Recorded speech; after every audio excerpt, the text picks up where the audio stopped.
Hello, everybody. Jason with Learn Survive. Hope you guys are doing well, staying safe, taking care of yourself, and more importantly, taking care of one another. This video, I'm talking about books, and 3 books I think everybody should have. Now, there are more than 3 books on subjects of prepping and survival and everything else. But the problem is you can't carry hundreds of books with you, and there are hundreds of books I could recommend. But there's 3 that I think everyone should have in their possession and be carried in their bug-out bags. And I'm going to go through what books these are and why I chose these particular books over anything else.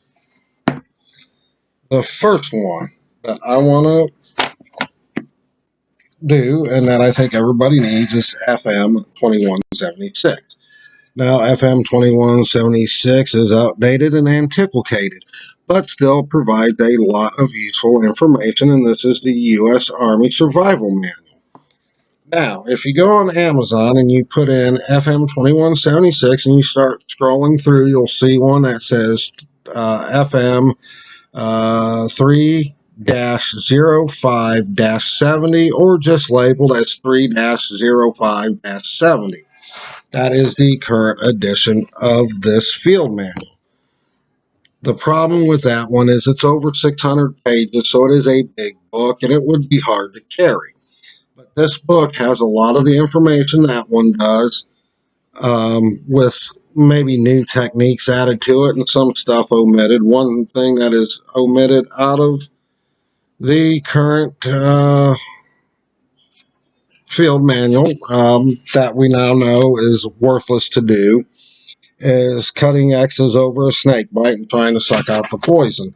We know now that causes more problems than it does any good, and it really don't do anything. Next book that everybody should have and carry with them is FM 2111 or FM 2111 FM 4-25.11, and that is the U.S. Army First Aid book. The 4-25.11 is the current first aid manual.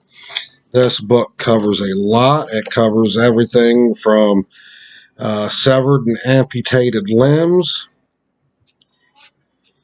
wound care, Israeli bandages, splinting. It just covers snake bites, a whole host of stuff. Very important book. The other book I recommend, and it goes hand in hand with the first aid manual. A lot of stuff is cross-covered between these 2 books, and there is stuff covered in this one that's not going to be covered in the first aid manual. I will caution people on this book if you've got a weak stomach or something you want for kids. Probably not the best book. This one does get graphic with actual pictures of limbs that have been blown off. So this one, like I said, it has a lot of stuff that goes with the first aid manual, and it's got some stuff in there as more in-depth combat related wounds and stuff that you're going to see. But this one is also more of a textbook than a manual like this. So you can get this one, and at the end of each lesson, there is actual tests. So if you want to buy one book and it go amongst your household, you can Xerox off these tests and not write in the book, and have each person read it and take the test. Now I am going to tell you guys right now, you can buy these books on Amazon, you can buy these books in the surplus stores, or you can get them free from the Department of Defense. Now, the Department of Defense will not send you physical books, but you go to their website. They've got all their field manuals up there in a PDF file you can download so you can have them on your computer. Once you download them, there's no laws preventing you from printing them off. Matter of fact, all these books are not being put out by big publishing houses. People are getting the PDF files of the books directly from the Department of Defense and going to book publishers that are considered independent or self-publishers, and just taking the PDF files in, and they're publishing them and selling them in their shops. Now, the reason I recommend getting the books over the PDFs is, one, these are easy to carry with you. Two, the cost. If you get the PDFs and you want something that you can carry in your bug out bag or your backpack that you can use for reference, even if you study it and you learn everything in these books, just like a doctor, you're going to be looking things up and referencing things.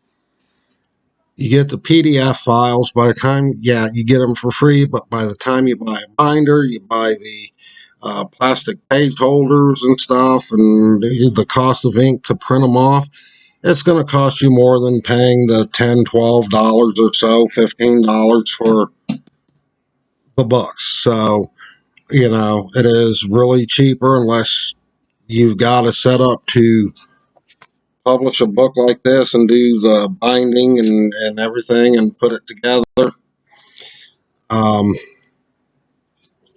and have an outlet to sell them. It's going to be cheaper just to buy them that way, and you can carry them with you. But these are the three that I recommend everybody have and keep in their bug out bag. With that being said, I'm going to wrap up this video. Please take care of yourself and take care of one another and stay safe.